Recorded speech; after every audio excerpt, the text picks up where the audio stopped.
একাদশ ও দ্বাদশ শ্রেণীর প্রিয় শিক্ষার্থীবৃন্দ, আজকের বিষয় তোমাদের পদার্থবিজ্ঞান প্রথম পত্রের অধ্যায় 10 আদর্শ গ্যাস ও গ্যাসের গতিতত্ত্ব। এই অধ্যায়েরই খুবই গুরুত্বপূর্ণ একটি অংশ নিয়ে আজকে আলোচনা করব, আপেক্ষিক আর্দ্রতা। আপেক্ষিক আর্দ্রতা বিষয়ে আমরা বিস্তারিত জানার চেষ্টা করব। তাহলে আজকের বিষয় আপেক্ষিক আর্দ্রতা। প্রথমে আমরা আপেক্ষিক আর্দ্রতার সংজ্ঞাটি জেনে নেই, তারপর আমরা প্রত্যেকটা লাইনের বিশ্লেষণ করব। সংজ্ঞাটি হলো, কোন তাপমাত্রায় নির্দিষ্ট আয়তনের বায়ুতে উপস্থিত জলীয় বাষ্পের ভর এবং ওই একই তাপমাত্রায় ওই আয়তনের বায়ুকে সম্পৃক্ত করতে প্রয়োজনীয় জলীয় বাষ্পের ভরের অনুপাতকে ওই স্থানের আপেক্ষিক আর্দ্রতা বলে। তাহলে আপেক্ষিক আর্দ্রতার সংজ্ঞার মধ্যে গুরুত্বপূর্ণ দুটি বিষয়, একটি হচ্ছে বায়ুতে উপস্থিত জলীয় বাষ্পের ভর, আমি এখানে নীল কালি দিয়ে দেখিয়ে দিয়েছি উপস্থিত জলীয় বাষ্পের ভর, আরেকটি হচ্ছে বায়ুকে সম্পৃক্ত করতে প্রয়োজনীয় জলীয় বাষ্পের ভরের অনুপাতকে ওই স্থানের আপেক্ষিক আর্দ্রতা বলে। তাহলে আপেক্ষিক আর্দ্রতার সংজ্ঞাটিকে যদি আমরা সমীকরণ আকারে প্রকাশ করি তাহলে দাঁড়ায়, বায়ুর তাপমাত্রায় নির্দিষ্ট আয়তনের বায়ুতে উপস্থিত জলীয় বাষ্পের ভর, বায়ুর তাপমাত্রায় ওই বায়ুকে সম্পৃক্ত করতে প্রয়োজনীয় জলীয় বাষ্পের ভর। একটি উদাহরণ দেওয়া যাক। ধরা যাক তোমার ঘরের নির্দিষ্ট আয়তনে যে বায়ু রয়েছে তাতে জলীয় বাষ্প রয়েছে, কিন্তু সেই জলীয় বাষ্প দ্বারা ঘরটা সম্পৃক্ত নয়। তাহলে তোমার ঘরের বায়ুকে সম্পৃক্ত করতে, জলীয় বাষ্প দ্বারা সম্পৃক্ত করতে দুটি পদ্ধতি অবলম্বন করতে হবে। তা ঠিক আগের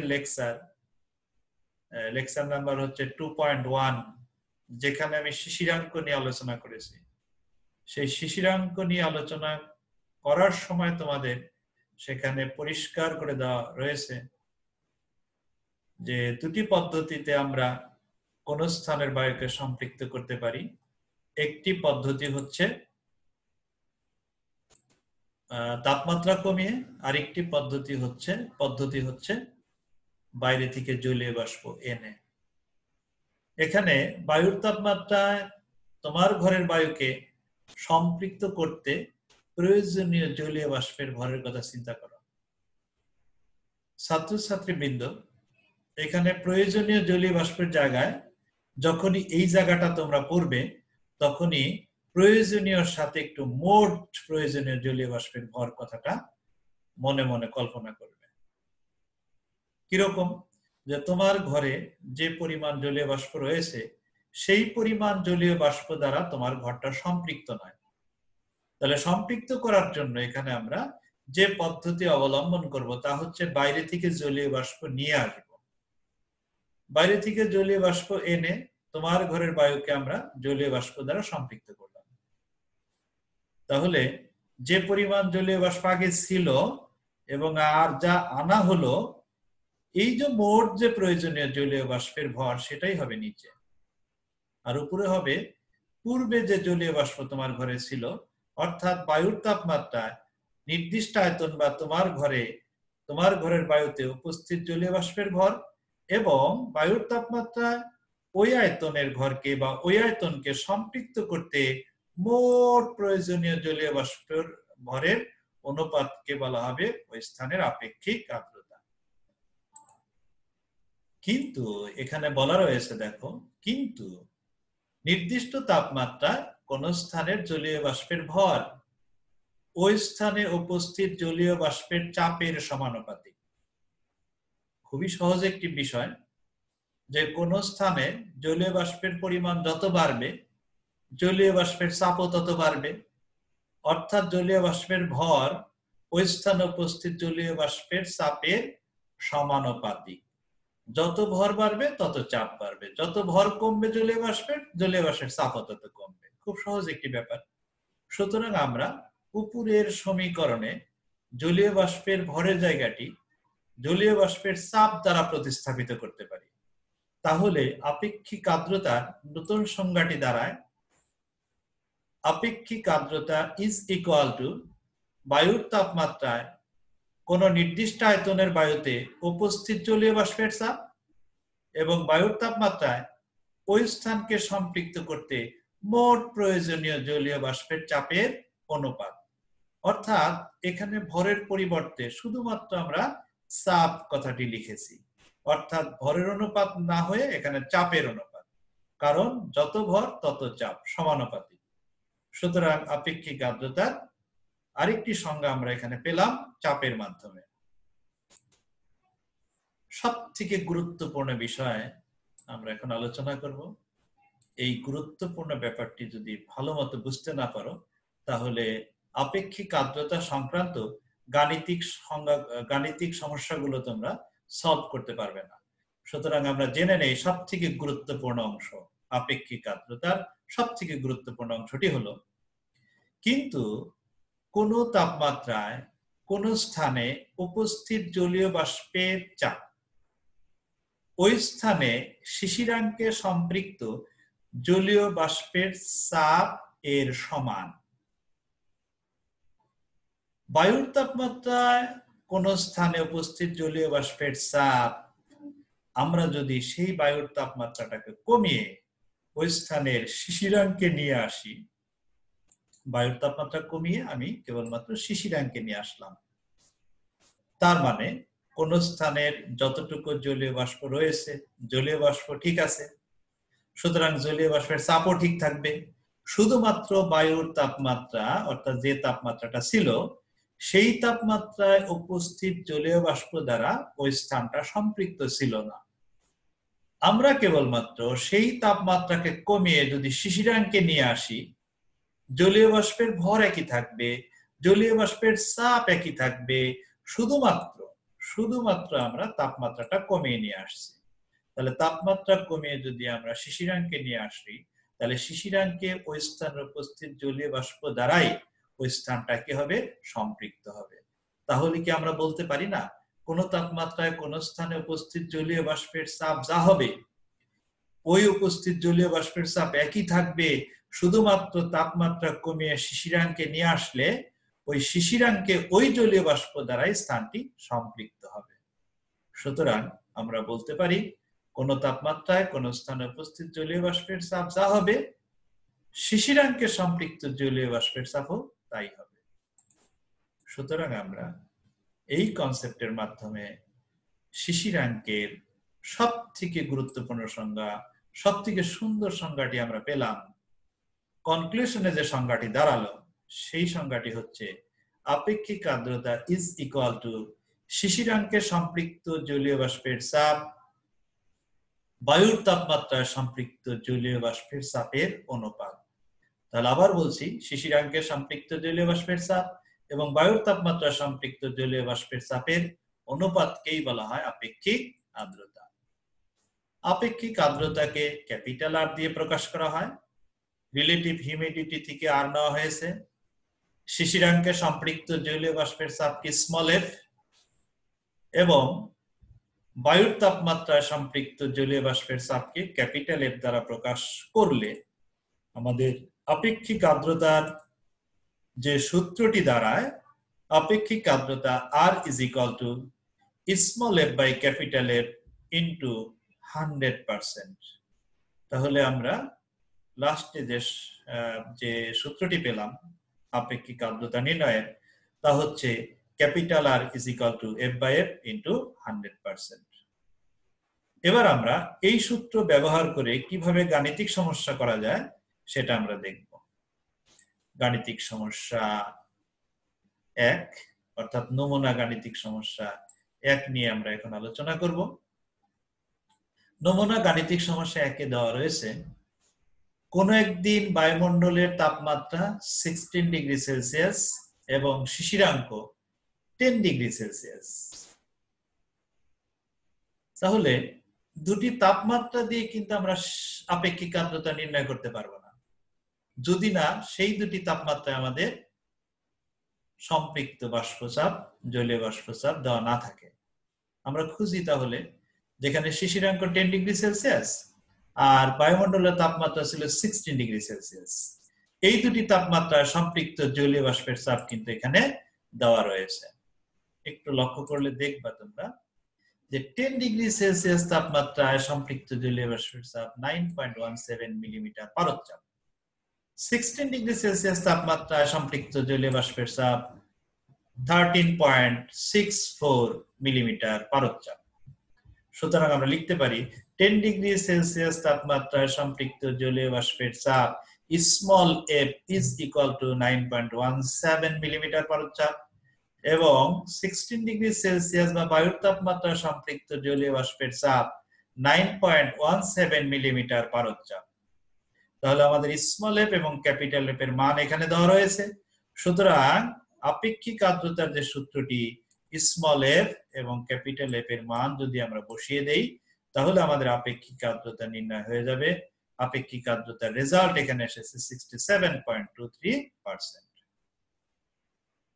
আশা করি গাণিতিক সমস্যাটি বুঝতে তোমাদের কষ্ট হয়নি। এরপরে একটু কঠিন, আগের থেকে একটু ক্রিটিক্যাল গাণিতিক সমস্যা সমাধান করব আপেক্ষিক আর্দ্রতা বিষয়ক।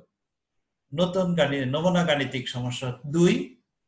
এখানে সরাসরি তাপমাত্রায় সরাসরি বায়ুচাপ দেওয়া নাই, আমাদের বের করে নিতে হবে। আমরা শিখে নেই। কোন একদিনে শিশিরাঙ্ক 7.4 ডিগ্রি সেলসিয়াস এবং কক্ষ তাপমাত্রা 18.6 ডিগ্রি সেলসিয়াস। আপেক্ষিক আর্দ্রতা নির্ণয় করতে হবে। আগেই বলেছি শুধুমাত্র তাপমাত্রা দিয়ে আমরা আপেক্ষিক আর্দ্রতা নির্ণয় করতে পারি না, কারণ আমাদের ওই দুটি তাপমাত্রায় সম্পৃক্ত জলীয় বাষ্প চাপের প্রয়োজন। এখানে রয়েছে শিশিরাঙ্ক দেওয়া আছে আর কক্ষ তাপমাত্রা দেওয়া আছে। তাহলে আমরা দেওয়া আছে লিখে নেই শিশিরাঙ্ক 7.4 ডিগ্রি সেলসিয়াস, কক্ষ তাপমাত্রা 18.6 ডিগ্রি সেলসিয়াস। গুরুত্বপূর্ণ একটি ব্যাপার, বিশেষ দ্রষ্টব্য আকার আমি এখানে লিখে দিয়েছি।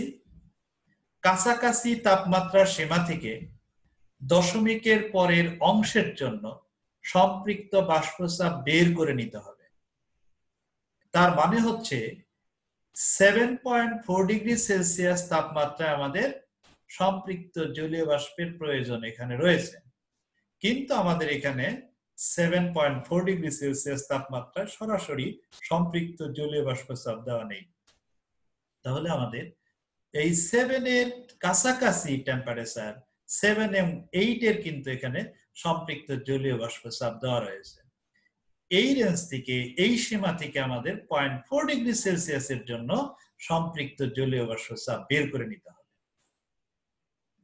তাহলে এখানে দেওয়া আছে 7 ডিগ্রি সেলসিয়াসে সম্পৃক্ত জলীয় বাষ্পের চাপ, 8 ডিগ্রি সেলসিয়াস তাপমাত্রা সম্পৃক্ত জলীয় বাষ্পের চাপ। 8 - 7 ডিগ্রি সেলসিয়াস বা 1 ডিগ্রি সেলসিয়াস তাপমাত্রা বৃদ্ধিতে সম্পৃক্ত জলীয় বাষ্প চাপের বৃদ্ধি হবে। কত হবে আমি একটু দেখিয়ে দেই। সেটা হচ্ছে 8.2 × 10⁻³ কিন্তু 8 ডিগ্রি সেলসিয়াস তাপমাত্রায় সম্পৃক্ত জলীয় বাষ্পের চাপ। 7.5 × 10⁻³ এত মিটার পারদচাপ হচ্ছে 7 ডিগ্রি সেলসিয়াস তাপমাত্রায় সম্পৃক্ত জলীয় বাষ্পের চাপ। এই দুটোর পার্থক্য যদি আমরা করি, বিয়োগ করি এখানে, তাহলে আমরা 1 ডিগ্রি সেলসিয়াস তাপমাত্রা সম্পৃক্ত জলীয় বাষ্প চাপের বৃদ্ধিটা পেয়ে গেলাম। অনায়াসে আমরা এখন 0.4 ডিগ্রি সেলসিয়াস তাপমাত্রা বৃদ্ধিতে সম্পৃক্ত জলীয় বাষ্পের চাপ বের করে নিতে পারবো। কিভাবে? 1 ডিগ্রির জন্য বৃদ্ধি হচ্ছে 0.7 × 10⁻³ সুতরাং 0.4 ডিগ্রির জন্য 0.4 যদি গুণ করি আমরা, তাহলে আমাদের 0.4 ডিগ্রি সেলসিয়াস তাপমাত্রা বৃদ্ধির জন্য সম্পৃক্ত জলীয় বাষ্পের চাপ বের হবে 0.28 × 10⁻³ মিটার পারদচাপ। সুতরাং খুব সহজেই 7.4 ডিগ্রি সেলসিয়াস বা শিশিরাঙ্ক, 7.4 ডিগ্রি সেলসিয়াস কি ছিল? শিশিরাঙ্ক। শিশিরাঙ্কে সম্পৃক্ত জলীয় বাষ্পের চাপ small F is equal two, কিভাবে দেখো এখানে 7.5 into 10 to the power minus, এই সম্পৃক্ত জলীয় বাষ্পের চাপটা কিন্তু ছিল 7 ডিগ্রি সেলসিয়াসে, আর 0.4 ডিগ্রির জন্য বৃদ্ধি পেয়েছে কত? আমার 0.28 into 10 to the power minus 3। তাহলে এটা যদি যোগ করে দেই, অনায়াসে আমরা 7.4 ডিগ্রি সেলসিয়াস তাপমাত্রা বা শিশিরাঙ্কে সম্পৃক্ত জলীয় বাষ্পের চাপ পেয়ে যাব, যেটার মান এখানে বের হয়েছে 7.78 into 10 to the power minus 3 metre পারদ চাপ। একইভাবে আমরা 18.6 ডিগ্রি সেলসিয়াস তাপমাত্রা সম্পৃক্ত জলীয় বাষ্পের চাপ, যেটাকে ক্যাপিটাল এফ বলা হবে, সেটা বের করে নিই আমরা। এখানে আবার আমি লিখে দিয়েছি, যেহেতু আগের পেজে অঙ্কটা দেওয়া আছে, কক্ষ তাপমাত্রা 18.6 ডিগ্রি সেলসিয়াস। তাহলে কক্ষ তাপমাত্রা আমাদের সম্পৃক্ত জলীয় বাষ্পের চাপের প্রয়োজন, কিন্তু গাণিতিক সমস্যাটির মধ্যে 18 এবং 19 ডিগ্রি সেলসিয়াস তাপমাত্রা সম্পৃক্ত জলীয় বাষ্প চাপ দেওয়া রয়েছে। তাই এই যে 0.6 ডিগ্রি সেলসিয়াসের জন্য এই কাছাকাছি রেঞ্জ থেকে আমরা সম্পৃক্ত জলীয় বাষ্প চাপের বৃদ্ধিটা বের করে নেব। একইভাবে আমি আর বিস্তারিত এটা বলছি না, যে 19-18 ডিগ্রি সেলসিয়াস বা 1 ডিগ্রি সেলসিয়াস তাপমাত্রা বৃদ্ধিতে সম্পৃক্ত জলীয় বাষ্প চাপের বৃদ্ধি আমরা এখানে 19 এর জন্য চাপ মাইনাস 18 এর জন্য চাপ বিয়োগ করে 0.9 into 10 to the power minus 3 metre পারদ চাপ বের করে নিলাম।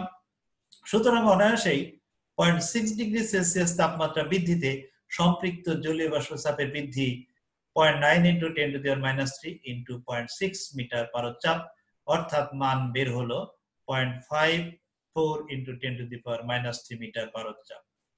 যেহেতু 0.6 ডিগ্রি সেলসিয়াস তাপমাত্রা বৃদ্ধিতে সম্পৃক্ত জলীয় বাষ্প চাপ পেয়ে গেছি, আমরা জলীয় বাষ্প চাপের বৃদ্ধি পেয়ে গেছি, সেহেতু আমরা খুব সহজেই 18.6 ডিগ্রি সেলসিয়াস যেটা ছিল কক্ষ তাপমাত্রা, সেই কক্ষ তাপমাত্রা সম্পৃক্ত জলীয় বাষ্প চাপ আমরা বের করতে পারি। কিভাবে? যেখানে 18 ডিগ্রি সেলসিয়াস বা 18 ডিগ্রি সেলসিয়াস তাপমাত্রায় চাপ হচ্ছে 15.6 into 10 to the power minus 3 এবং 0.6 এর জন্য বৃদ্ধি হচ্ছে 0.54 into 10 to the power minus 3। সুতরাং আমরা যদি 18 ডিগ্রি সেলসিয়াস তাপমাত্রা চাপের সাথে 0.6 এর বৃদ্ধিটা যোগ করি, তাহলে আমরা পেয়ে গেলাম 18 ডিগ্রি সেলসিয়াস 18.6 ডিগ্রি সেলসিয়াস বা কক্ষ তাপমাত্রা সম্পৃক্ত জলীয় বাষ্পের চাপ, যার মান 16.14 into 10 to the power minus 3 metre. সুতরাং খুব অনায়াসে এখন আপেক্ষিক আর্দ্রতা নির্ণয় করা সম্ভব। যেমন এখানে শিশিরাঙ্কে সম্পৃক্ত জলীয় বাষ্পের চাপ small F equal to 7.78 into 10 to the power minus 3, যা আগের পৃষ্ঠায় বের করা হয়েছে। এখানে আমরা বের করলাম কক্ষ তাপমাত্রা সম্পৃক্ত জলীয় বাষ্পের চাপ ক্যাপিটাল এফ। এখন আমাদের সূত্রটি হচ্ছে R equal to F by F into 100%। সুতরাং স্মল এফ এর মান এখানে বসিয়ে দেই, ক্যাপিটাল এফ এর মান বসিয়ে দেই, অনায়াসে আমাদের আপেক্ষিক আর্দ্রতা যে কাঙ্ক্ষিত রেজাল্ট সেটা আমরা পেয়ে যাব। আশা করি বুঝতে পেরেছো। তোমাদের জন্য একটি বিশেষ অনুরোধ করছি যে ধারাবাহিকভাবে আমি 2.1 আগে লেকচার দিয়েছি, সেখানে শিশিরাঙ্ক বিষয়ে আলোচনা করা হয়েছে। আজকে আলোচনা করা হলো আপেক্ষিক আর্দ্রতা বিষয়ে, যেটা লেকচার নাম্বার হচ্ছে 2.2। পরবর্তীতে 2.3 তে যেটা আলোচনা করা হবে সেটা হচ্ছে হাইগ্রোমিটারের সাহায্যে কিভাবে আপেক্ষিক আর্দ্রতা নির্ণয় করা যায়, এবং 2.4 লেকচারে থাকবে হচ্ছে আপেক্ষিক আর্দ্রতা সংক্রান্ত গাণিতিক সমস্যা, যেখানে গ্লেসিয়ার উৎপাদক ব্যবহার করে গাণিতিক সমস্যাগুলো করতে হয়। সুতরাং তোমরা ধারাবাহিকভাবে লেকচারগুলো ফলো করবে, তাহলে অনায়াসে সবকিছু বুঝতে পারবে। ভালো থাকো, সুস্থ থাকো, সুন্দর থাকো। আজকের মতো এখানেই শেষ করছি।